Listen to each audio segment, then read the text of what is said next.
Paano? Basta, right sa SI ka nag-aaral dati. Sabi na. Ngayon, sa Basi or... sabi ko na. Yung matagal mo nang hinahanap na kapatid mo, siya na yan.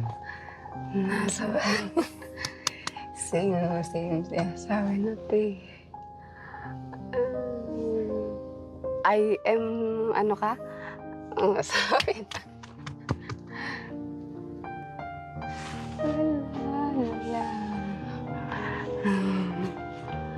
So, nagkikita na pala sila. Sabi ko nga kakatlog mo yan. Pwedeng bahagan. Ba't yun?